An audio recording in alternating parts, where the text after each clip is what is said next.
Thanks for joining us here at The Research Her, the show working to improve the health disparities for women of color, one topic at a time. And I am Alicia. I'm here learning and growing with you as we research our way to wellness. It's E40 in his eye. Welcome to episode 40 of this playground called The Research Her podcast. And let's get to it. The female genitalia and all of its authentic intricacies and complexities are simply not talked about enough. Here on The Research Her, we will talk about her or him if your genitalia does have a gender. On this episode, we will be discussing the science of WAP. If you clicked on this episode, it means you wanted to learn more about it. Before I get into it, this may be an episode that you want to listen to in the privacy of your own headphones. You know, this won't be the one you blast on the speaker if you are someone who is sensitive to sex talks or words such as, I'm going to give you a head, I'm going to say some stuff. So I'm giving you a chance to log out before I say it. If you are uncomfortable with words such as pussy or ass or dick, if that just don't sit well with you, maybe this isn't the episode for you, or maybe it is. You just got to be alone while you listen. Either way, I gave you a heads up, said it here, there was your warning, and now, wet ass pussy. Or WAP, okay? As you all may or may not know, if you don't know, what rock are you living under? But fine. Cardi B and Megan Thee Stallion dropped a song Friday with that as the title. And first off, I just want to say we stand the queens, okay? Because the littiness, in which is the remainder of my summer, baby, is here. But not only that, I wanted us to continue the conversation on this topic here on the podcast, but from a little bit of a different perspective, which is discussing the science of WAP, what it is, where it originates, how to optimize it, its purpose, and why we need to normalize all pussy types. So let me just start off by breaking down what is WAP. So the term pussy itself refers to the female internal and external genitalia. And the focus of this episode in particular is the vagina. Although there are many organs within the female genitalia, we are focusing mainly on the vagina and the secretions which come from it. To those who need a refresher, the vagina is the muscular tube that connects the uterus to the vulva. So what you see on the outside, such as the clitoris, the labia, and all that pretty stuff, that is your vulva. And, you may know a little bit about the uterus. But from the vagina comes the discharge, or what creates the wet ass effect of the pussy. So we have our gynecologist on call, our great sis, Dr. Ruth Arumala, who will talk to us more about vaginal discharge. Vaginal discharge is a combination of fluids from the cervix, which is the neck of the uterus, and the vagina itself.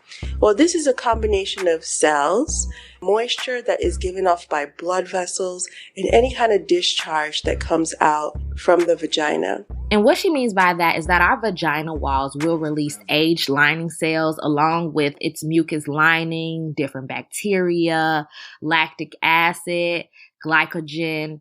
So that is what is all contained within the discharge. As we discussed with our great sis, Dr. Ruth Arumala, in episode 15 of the podcast, a vagina should have a low pH, somewhere around 4. And one of the molecules that influences the maintenance of that pH is the lactic acid. As you know, lactic acid is also that molecule that is being created during intense exercise, just to throw that out there. One thing that we all may question is whether the discharge that we are experiencing is normal and why we are experiencing different discharges during different times. So let's hear back from Dr. Ruth Arumala. Discharge changes even in 1 month And it changes when you are aroused. It changes due to whether or not you're on birth control, breastfeeding, going into menopause, have different kind of stresses in your life. So essentially, sis, what is coming out of you is normal AF. Okay. Now that we have this fundamental knowledge about what WAP is, let's talk to some more experts so we can speak to vaginal discharge from the standpoint of lubrication so that we can better understand its importance in health and sexual pleasure and why we aspire to even have WAP. So first, let's learn from Dr. Jasmine Abrams, who is an international behavioral research scientist and educator, who has done a significant amount of work on women's sexual health. Okay, we are going to chat it up with our great sis about what research says about vaginal lubrication. And because it is often thought that that is the key to having good pussy, I thought we should ask someone who researches the topic simply to explain what is good pussy. In American culture, we often hear about good pussy as tight pussy, wet, like always super duper mega wet, dripping down your leg, leaving stains on the bed kind of wet. Wet pussy is considered gently used pussy. Some of the conversations I've had with women in my research and also some of my clients, women who are sexually inexperienced, have talked about that being a barrier to them being able to engage with partners in sex because people don't want to have sex with sexually inexperienced individuals. Women who have sex more frequently or have more partners, they feel like that's also a barrier to their pleasure because they're seen as hoes. In American culture, like good pussy is somewhere in the middle of that. You don't have too many partners, but you also have had some partners. So is that common around the world that every culture really wants wet vagina? It's actually not. It's definitely common in many countries, and maybe I could go as far as to say most countries. But around the world, there are actually some women who purposefully dry out their vaginas because their partners, men in their culture, prefer dry sex. And women go as far as to put different astringents, bleach, herbs that dry out the vagina so that they can please their male partners who prefer dry pussy. So is it normal for all women to have wet ass pussy? No, it's not normal for people to have WAP every single day, all throughout the day. So thinking about day to day, one of the first things that comes to mind is our menstrual cycles. During different times of the month, our bodies, our hormones are doing different things that ultimately influence our vaginal lubrication. But there are also a host of other factors like diet. What are you eating? What are you drinking? Are you consuming too much alcohol? That might contribute to vaginal dryness. Are you drinking enough water? Are you exercising? There are several studies that have found that doing at least 30 minutes of cardio at least 3 times a week can drastically increase vaginal lubrication and subsequently opportunities for orgasm as well. When you think about, again, the day-to-day, physical conditions like physical health conditions and mental health conditions that people have that also ultimately influence vaginal lubrication, like depression is a really big one. And then if you're on any medications to help you manage stress or depression or anxiety, some of those medications can also influence how wet or not wet a vagina gets. Little do some people know that there are a lot of women out here who are going through all types of motions to make their vaginas wet. Like it's not naturally wet. Even Cardi B has admitted to using a pharmaceutical drug to achieve WAP. WAP isn't something that naturally happens all the time, and women are using supplements to achieve it, and that's fine. So long as those supplements aren't harmful to your body, I think it's certainly fine to utilize a supplement. There are more natural ones, not necessarily pharmaceutical, like slippery elm, for example, ashwagandha. Also, there are several that also help with libido and becoming more aroused, which can help facilitate WAP. Why do we aspire to have it so much? Like, what is that thing that is telling us we need WAP? When I think about this, there are 3 P's that come to mind. One is pleasures. It feels good to us as women to be lubricated for a few reasons. Physically, the sensation of a penis or an object going inside of your vagina when it's wet feels much better than it does when it's dry. That's because when you're having dry sex, your vagina is actually more prone to ripping and tearing and abrasions. I don't think there should be trauma caused to the vagina during sex. The other P's that I would involve would be patriarchy and what I call the please disease, like that desire to constantly want to please other people. Patriarchy has such a huge role in how women see their bodies, what they think their bodies should do. I love Cardi B, I love Meg Thee Stallion, and a host of other female entertainers. But when women rap about or sing about how wet their vaginas can be, think about the context that they're saying that in. More often than not, a wet vagina is described as something that is able to attract male partners. It's something that's able to keep a male partner around. Like I think in the song, Cardi said, she doesn't cook, she doesn't clean, but she still has a ring. Mm-hmm. You know? I don't cook, I don't clean, but let me tell you, I got this ring. In the context of a song called Wet Ass Pussy, it means that's why she got the ring, right? That our value and our ability to get partners or resources is hinged on our ability to please a male partner or a penis in particular. So one of the things that my research has started to investigate is the orgasm gap. And this is for heterosexual women, they are about half as likely to orgasm during sexual encounters as their male partners. Men are looking at 80, 95% chance of orgasming during every sexual encounter, whereas women are somewhere between like 30, 45%, 50% if you're lucky. Why? Why is that the case? Because women more often than not show up to sexual encounters wanting to please. That's their first mission. And that's why we don't see this gap with, for example, lesbian women. Cardi B made this contribution to Instagram Live the other day. You niggas can't fuck. And that's why y'all can't have no wop, wop, wop. Because you niggas can't fuck. You know what I'm saying? Sometimes it's not always the bitches. It's you niggas. And you y'all dry ass dicks. Some of you niggas got some dry ass dicks. Ashy as fuck. Do you have any commentary on dry ass dick? First of all, let me just say, I love Cardi. Her ability to show up as herself and not care what anyone thinks or says. I really absolutely love that about her. I love that she's using her platform to provoke and inspire discussions that we might not otherwise be having. One of the little known facts about penises is that they are also supposed to be lubricated. When we think about heterosexual sex in particular, penises are also supposed to be providing lubrication for sexual activities. That is the evolutionary purpose of pre-cum.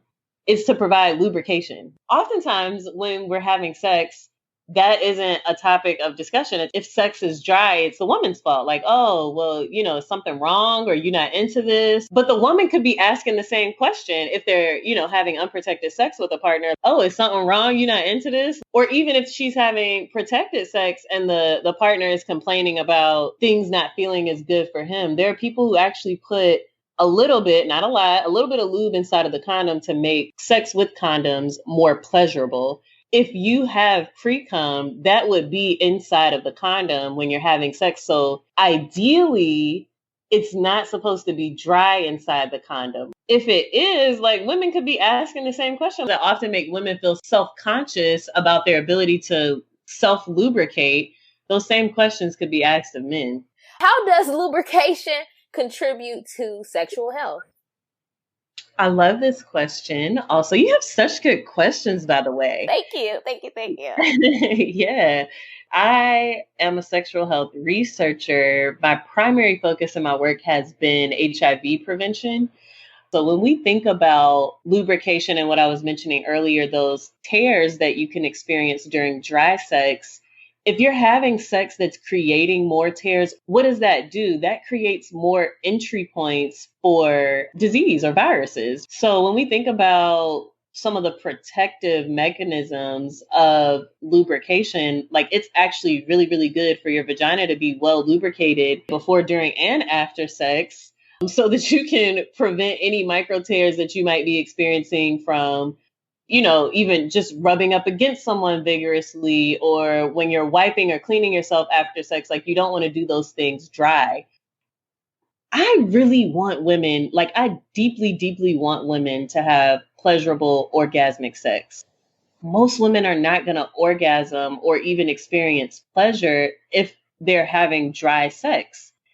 And I know some women will like try to tough it out if they're not lubricated anymore, or they feel embarrassed about using lube or wanting to use more lube if they already used a little bit through the quote unquote, I'm air quoting, end of sex, i.e. when their partner comes, which does not necessarily have to be the end, but is often the end. But they're not necessarily worried about them also experiencing the same degree of pleasure. I think there definitely needs to be space for women to say, hey, wait, this isn't feeling good for me. There are very few women who will say that. And that's where we also get into this whole idea of faking orgasms. I've had some of my clients tell me they fake orgasms so that the sex will be over faster. Some men do want to please their partners, and they'll keep going until they felt like they pleased their partners. So women that have that knowledge that are not enjoying sex will fake an orgasm so that their partner can think, oh, okay, well, she came, she's pleasured, now I can. You'll never catch me calling these niggas daddy. I ain't lying by my nut just to make a nigga happy. Yes. Well, I actually was riding yesterday and that song came on the radio, and it, you know, I knew I was going to interview with you, and I was like, oh my God, this is perfect. This is I love that kind of energy. Yes. So can the same health benefits be achieved with synthetic lube? Absolutely. They have the same benefits. It's pleasurable for the woman. She's not experiencing pain or discomfort related to dryness. And then it's also pleasurable for the male partner as well to have that sensation. Let's learn a little bit more about synthetic lubrication from our great sis, Dr. Ruth Arumala. There are some times where you have less lubricant than others. One of the things that we talk about is using outside lubrication. There are two major categories. One of them is water-based. That's what you know about, the KY jellies and all the things you see on late night TV. I don't even know if that's a thing anymore. And then the second is silicone-based lubricants. Silicone-based lubricants are a lot more efficacious or efficient at keeping in moisture. However, they break condoms. So if you're having unprotected sex with a partner that you know there's STD status, we can encourage silicone-based lubricants. The best one being Astroglide. So I hope that helps.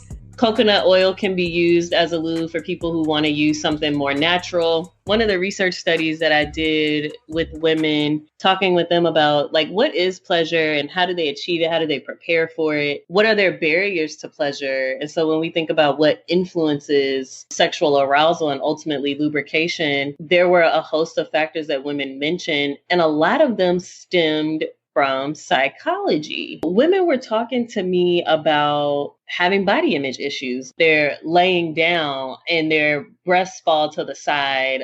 Oh my God, is he thinking that my breasts don't look good from this angle? Oh, does he think I'm fat or unattractive? Is he thinking I'm too skinny or my bone might be sticking out here? And rather than being in the moment of the act of sex, a lot of women get caught up in their brains. Some women are also caught up on concerns about infidelity. Maybe she went through his phone, a couple hours before the previous day and she hasn't mentioned it. Several women in my study mentioned social media as a barrier to their pleasure. Going onto their partner's page or looking at his activity on social media, seeing pictures that he's liking and recognizing like, oh, I don't look anything like these women. And when it comes time for sex, that's showing up for them like, oh, is he imagining me? Is that woman's pictures he was liking? Or does he wish I looked like this? Is this disappointing? Or just generally feeling hurt that you aren't what you perceive your partner's desired ideal body type to be.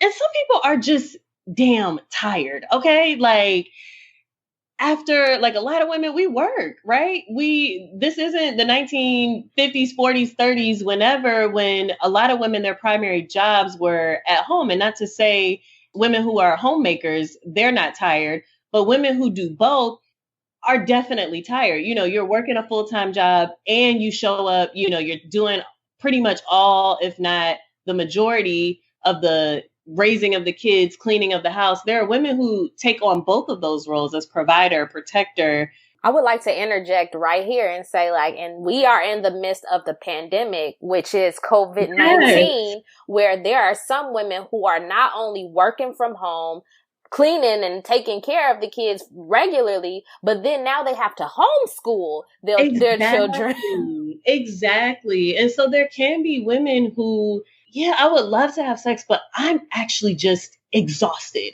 And I've actually had a really great opportunity to be on a podcast full of men who were asking several similar questions. And one of the things I told them is you have no idea how far you showing up outside the bedroom will go inside the bedroom. I remember one of my clients, she was like 2 or 3 years into her marriage. Her and her husband had pretty much stopped having sex. I was exploring some of the reasons why with her. And she's like, well, it's not that I don't enjoy it.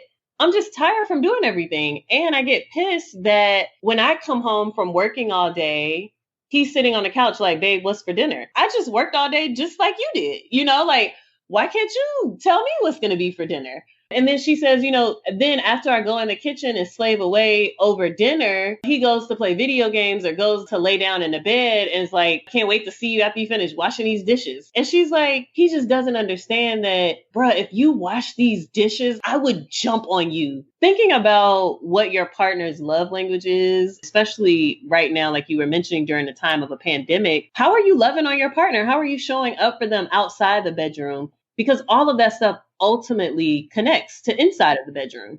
My vagina is going to be so much wetter for a man that shows up consistently, that does what he says he's going to do, that helps me with things that I didn't even ask him for help for, but he knows these things are stressing me out. Women who enjoy sex want to have sex often. There's this huge stigma, I think, for women when they get married or after they have children. And granted, there are a host of other factors that can influence a desire to have sex in those circumstances. But when a woman enjoys sex, when she's orgasming consistently from sex, she wants to have sex frequently. She doesn't see it as a job that has to be done. Like some of my male clients have talked about that. Really, I love my wife. I'm super into her. I think she's really attractive, but she never wants to have sex with me. And when we do have sex, it's like the lazy side booty. It just makes me feel like she's doing it because it's her wifely duty. I would say to those men, there is a really good chance that she does not enjoy sex with you. It may not be a you thing. She just might not be enjoying sex in general. But 9 times out of 10, it's probably sex with you. Because there are women out here. Y'all, I know y'all saw that video of the woman setting the guy's car on fire. Like, there are women out here who are blowing up houses and cars and killing people, literally. Not to say these are good things, but I think this is an indicator of what good dick can do to somebody. Like, there are women moving across the country, quitting their jobs for good dick. There are women cheating on their husbands for good dick. Women will go to some pretty far lengths to make sure that they can keep that.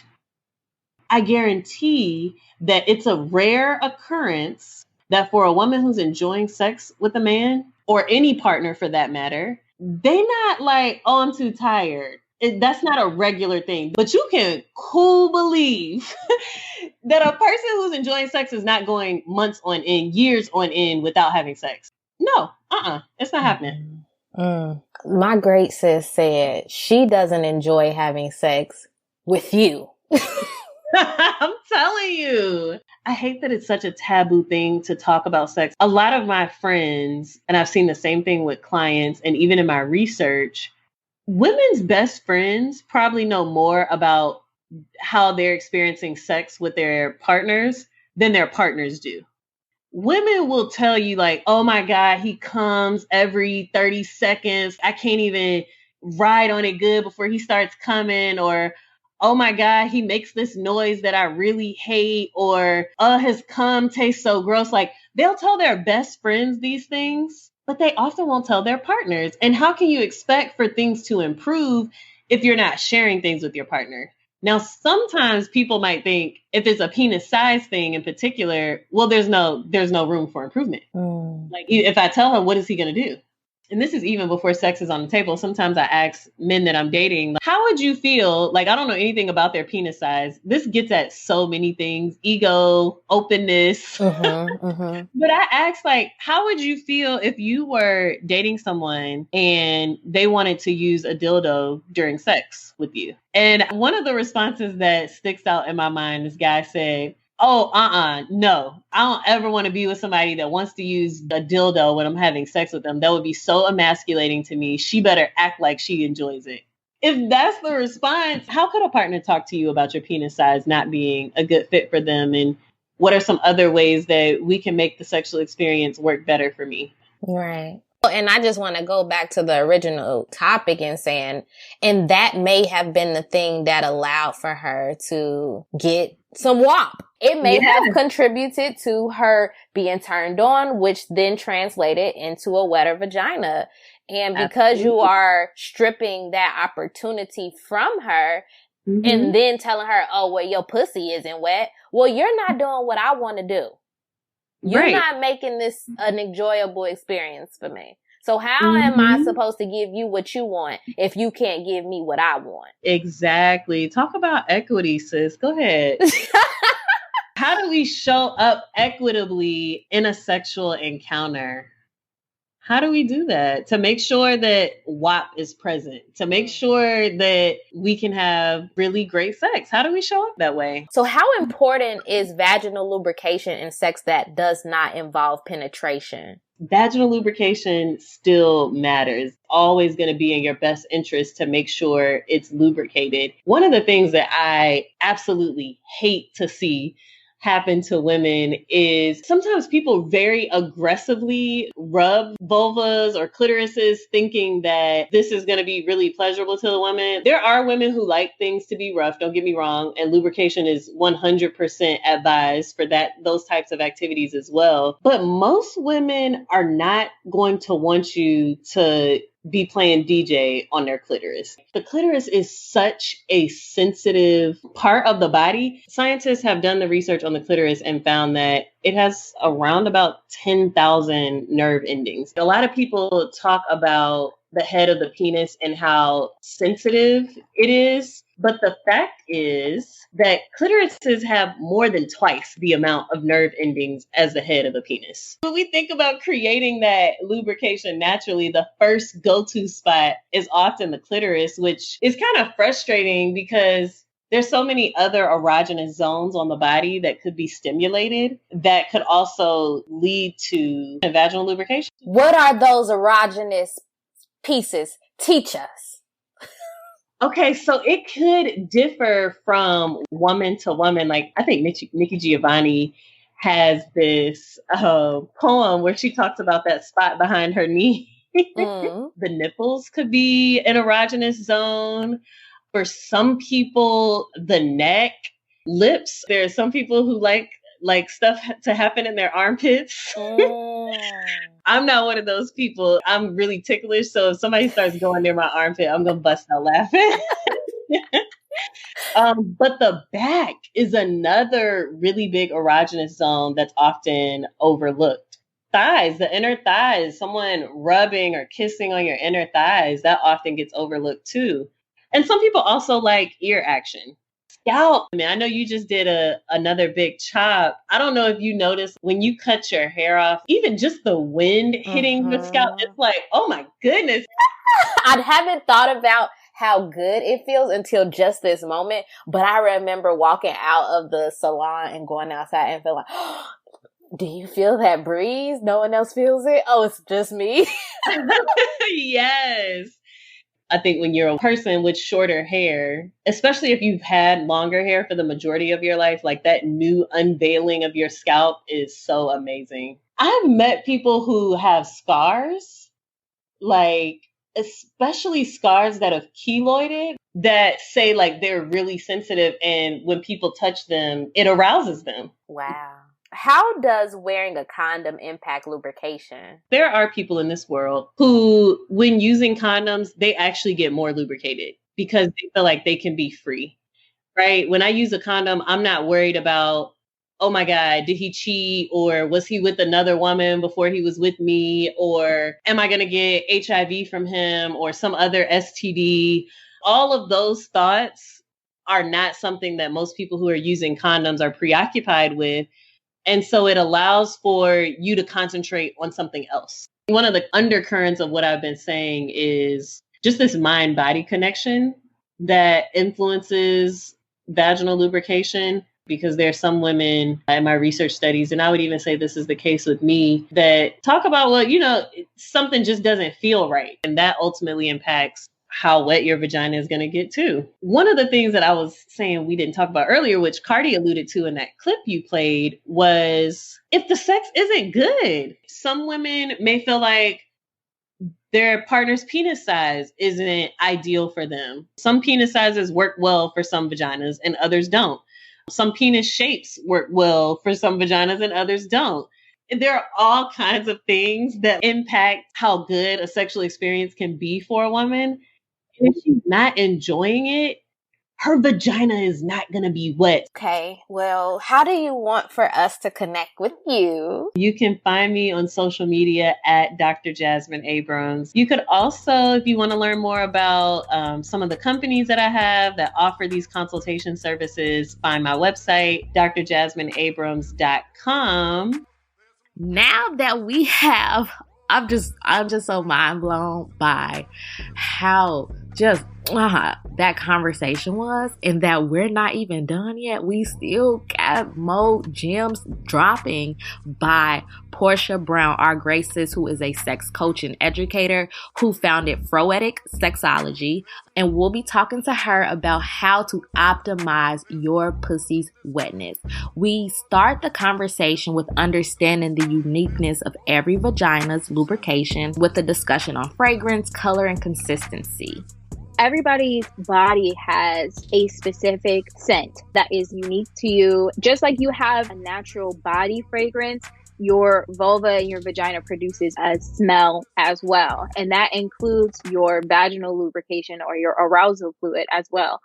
All of that is dictated by how hydrated you are, what your diet is like. Sometimes the material of your underwear can influence the smell.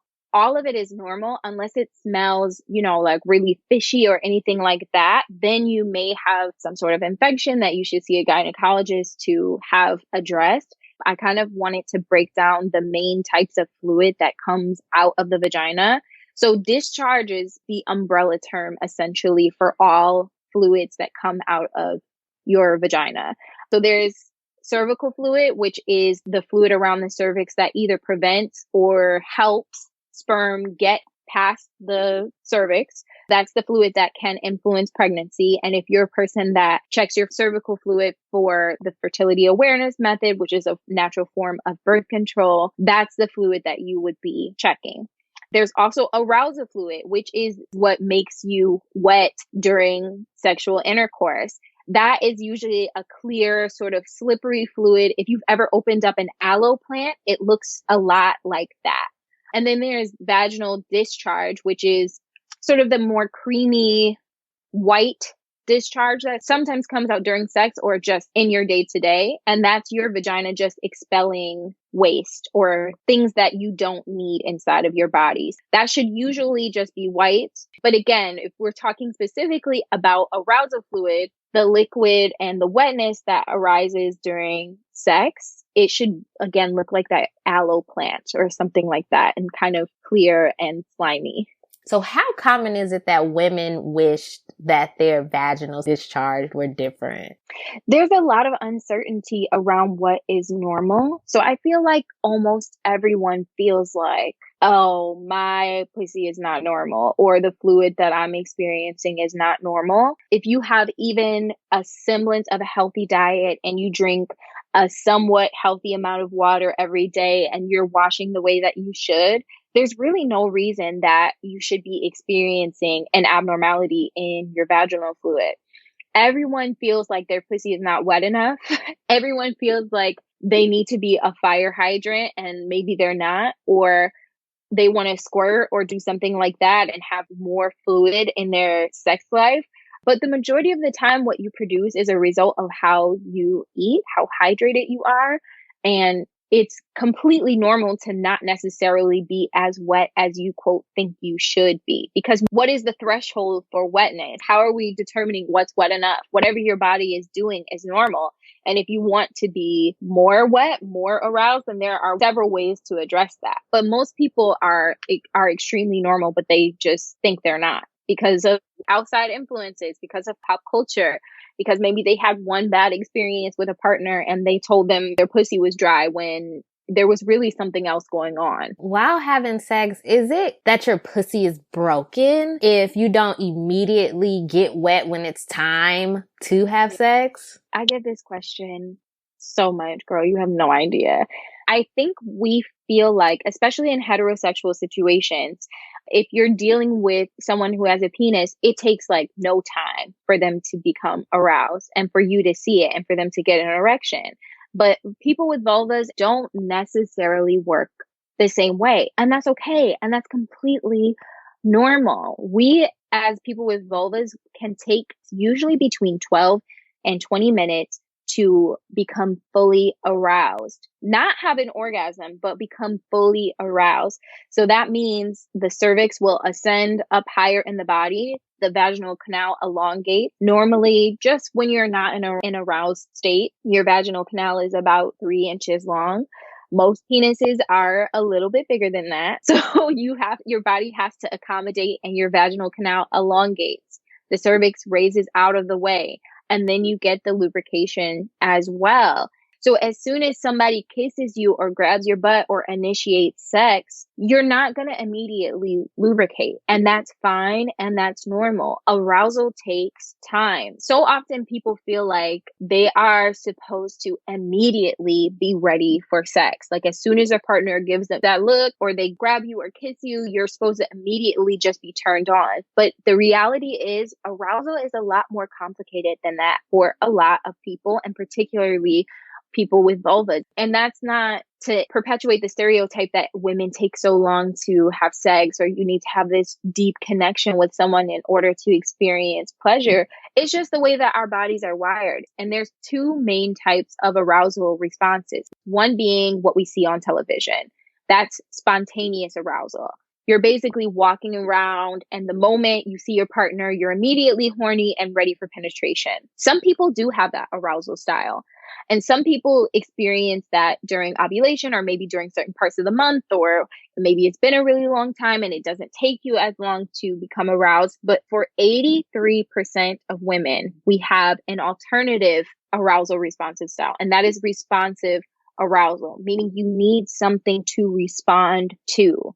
Maybe your partner rubs your back and that turns you on after 10 minutes of them doing it. Maybe you need to make out with them for an extended period of time. Maybe you need to watch porn. And then once you experience that stimulus, then you can begin the 12 to 20 minute process of experiencing lubrication, et cetera, et cetera. And we rush through sex so much. We rush through foreplay so often, and we don't spend the time that we need to get to full arousal. So we think, oh, my pussy is broken, when really you're just jumping past some of the checkpoints. So how can you direct your partner to get you fully aroused? Yes, I don't want to make it sound easy, and I don't want to romanticize this process, because the fact of the matter is most of the challenges that we have when it comes to sex, they have nothing to do with what's actually happening in the bedroom. So when it comes to communicating your needs to your partner, I always say, think about the way you communicate non-sexual needs to your partner. Or if it's a one-night stand, think about how you communicate non-sexual needs to other people in your life. If you have a hard time telling your friend that you need their support, then you're going to really have a hard time telling your partner what you need during sex. So I always encourage people to look at the platonic situations in their life first and address those first. So then you can model that communication style when it comes to sex. Now, when it comes to actually directing your partner on what you need, I think it's best to talk about those things outside of the bedroom. and talk about like, oh, I really like oral sex in this specific position. I like to sit on people's faces and that really gets me off. Or there's a particular sex position that I really like where I stimulate myself and that's how I get off and how I get to orgasm. Talk about those things casually ahead of time. That can be during some flirty sexting before you have sex. That can be the conversation as you wrap up the night. If you're out at a bar, you can turn the conversation to like, what kinds of things are you into? Let's talk about it. Let's get into it. And that's a good place to express your needs in that moment in hopes that they'll pick up on your directives and remember. It's really, really challenging to give those directions in the moment because you're trying to meditate on the pleasure you're experiencing and trying to stay focused and in the room with the person that you're with. But when you're actually in the moment, I like to grab people's hands and guide them where I need them to go. Ask them to be patient with you. If you find that they're trying to move on and you haven't orgasmed or you haven't reached full arousal yet, look at them, give them that sultry bedroom-eyed look and just say, can we slow it down just a little bit? I don't want to rush this moment with you. And hopefully that person responds beneficially to you. If they're not responding in a way that prioritizes your pleasure, then you may want to rethink the time you're spending with them, to be quite honest. Short sentences work best, a little faster, a little slower, baby, a little to the left or right. So we talked about it before. You got the flirty text messages where you express your needs. You have the short sentences and directives during sex. I love part 3, which is the debrief after sex, where you get to talk about what worked, maybe what didn't work, what you want to try again. I like the analogy of the compliment sandwich. So after sex, saying one thing you liked, one thing you didn't like, and then another thing that you really liked. For example, I would say something like, I really liked how you really took your time in the beginning and let me take all the time that I needed to get aroused. But I felt like when we got to oral sex, you rushed it a little bit. But the other thing that I really liked is when you pulled out a toy for me to use. So that way they're left with the thing that's going to boost their self-esteem, but they still get that, that added direction. Mm-hmm. Earlier, we were talking to Dr. Jasmine Abrams. If you are someone who is having sex with someone who has a penis, they may not have a penis size that is what you need in order to reach that WAP, whether it's too big, whether it's too small. Is there a way for you to communicate with your partner other ways of pleasure, such as telling your partner, like, I want to incorporate toys into our sex experience? Yeah. I'm hesitant to give the advice that you should comment on your partner's body. If they have a smaller penis, chances are they already know. They probably are self-conscious about it. So you don't have to say, hey, your penis is not what I need. I need a toy in order to get the pleasure that I need. Sometimes it's an issue if your partner's penis is too large. And there are alternative ways of addressing those issues without directly saying what the problem is. I like to suggest to people that are having specifically the small penis issue that you try out certain positions that make your partner feel larger. That can include, you being on top and maybe they put pillows underneath their hips so their hips are raised. Doggy style is also good for making a penis feel larger. If you're to the point where you want to incorporate toys, that can be really tricky. And that's where you have to really tap into your emotional intelligence about your partner. A really easy way to slide that into the conversation is to say something like, hey, I bought this toy. I've been using it on my own time when we're not together, and it makes me feel so good. I'm curious if you want to see me experience this amazing orgasm. It made me so wet. I want you to experience that with me. You have to be ready to give that person time to think on what you are asking them to do.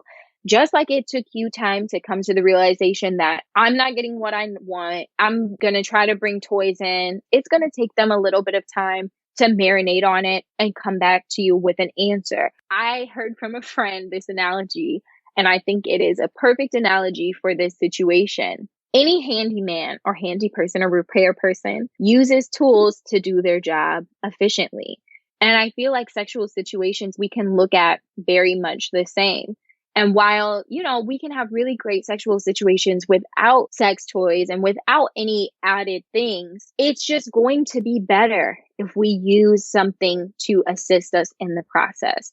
A lot of people, their complaints, specifically for people with vulvas, is that it takes them a while to orgasm. Again, we have that up to 20-minute arousal period.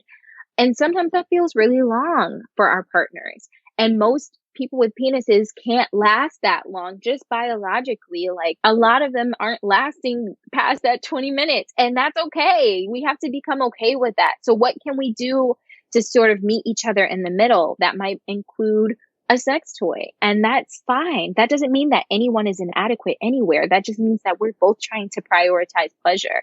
It can take a lot of cis men, particularly, a while to come around to the idea of using a sex toy in bed. But when they see the pleasure that you experience, if that person truly cares about you and wants to prioritize your pleasure when it comes to sex, then there's no way that they're going to refuse. So when are the best times to have these conversations? Just like you would bring any other concern up to your partner, sexual or not, you should talk about it over dinner, outside of sex, outside of the bedroom. Please don't bring up challenges, these serious challenges, in the actual bedroom. That can disturb the energy, that can disturb the flow that you all are in. Talk to them about it in the kitchen on a regular Saturday morning and just bring it up as casually as you can. It's not a thing that should feel like this big daunting task or this huge serious conversation. It can be like, I'm having a small challenge, or I have an idea that can make sex better for us. So what are some important factors for one's overall vaginal health? The same things that keep your whole body healthy is what's going to keep your vulva and your vagina healthy. Listen, there's so many recipes on the internet right now, and I feel like every time I get on Twitter, there's a new herbal mix somebody is selling that's supposed to turn your pussy into a slip and slide. And let me tell you, those things are possible. I don't want to shit on anybody's hustle, but if you're drinking a specific tea every day, or you're taking a pink pill, or you're eating pineapples 2 days before all of your date, all of that is in vain if you don't have a healthy lifestyle overall. There's no amount of pineapple juice you can drink that's going to make your pussy taste like pineapple if you eat processed foods every day. Like, we have to think about this thing holistically. You're doing things on a regular basis, like Kegel exercises. So that's the contraction of the pelvic floor. That's the contraction of the muscles that prevent you from urinating on yourself or things of that nature. If you're doing those basic things, then your body is going to function exactly as it should. Your body is going to lubricate exactly as it should. It's about taking care of your body as a whole, and not just drinking red raspberry leaf tea, but you drinking Mountain Dew and Red Bull the rest of the day. There's no amount of herbs and fruit you can eat that's going to correct an overall lackluster lifestyle. You want to be wet, be hydrated, drink water, eat well. People are so hung up on making their pussies taste sweet, when in reality, your pussy is going to taste like it does. It's a vagina. It's not going to taste like a Jolly Rancher, because it's not one. And we have to get over that. So is it normal to need lube for sex? Yes. And I personally love lube. Let's be real. Most people's partners, unless they are very patient, are not able to wait 20 minutes before penetration for you to become fully aroused. Mm-hmm. That's just the truth. Lube can help speed up the process. Your body doesn't know that what it feels, it's not its own natural lubrication. When you use lube, you kind of trick your body into getting wetter. And I wish there wasn't such a stigma around lubes. It's like, oh, your pussy must be broken. The truth of the matter is, we do not all have fire hydrants where our pussy should be. And that's okay. There is literally a solution you can buy for less than $10 sometimes. The best thing you can do in terms of reaching arousal and lubrication is manage the stress in your life, or learn to de-stress yourself before trying to engage in sex. The way that our minds and bodies work and connect during sex, stress is a complete cock block. If you are experiencing any level of stress, it can inhibit your ability to lubricate, to remain focused, to become fully aroused. A lot of times people complain that they are not in the bedroom. It's like their brain is on Mars and their body is in the bed with their partner. A lot of that has to do with not having a mindfulness practice. Mindfulness, for those who don't know, isn't necessarily meditating for 2 hours a day. It's being able to focus on the task at hand, whether that be eating, whether that be brushing your teeth, if you work out, being fully present and in your body and not all in your head during those activities. When you reduce stress and increase mindfulness, you will definitely see a result that is beneficial to you, because you're going to be more focused on the sensations in your body, more focused on your partner, and therefore better able to achieve arousal. I don't want to romanticize this and be like, girl, all you need to do is drink water and breathe deep a couple times and there you go. Like, that's not what I'm saying. The key piece that a lot of people miss when it comes to their sex life is that it has to come from the holistic perspective. None of these things are isolated. So we do have some control. You'll have a lot more control if you're able and willing to use lube. But when your life is in balance outside of the bedroom, it's that much easier inside the bedroom to get where you want to go. And being able to do things like certain breathing exercises or just breathing deeply during sex and focusing on your breath so you can get out of your head and into your body and into the experience you're having will yield amazing, amazing results. I am a sex coach.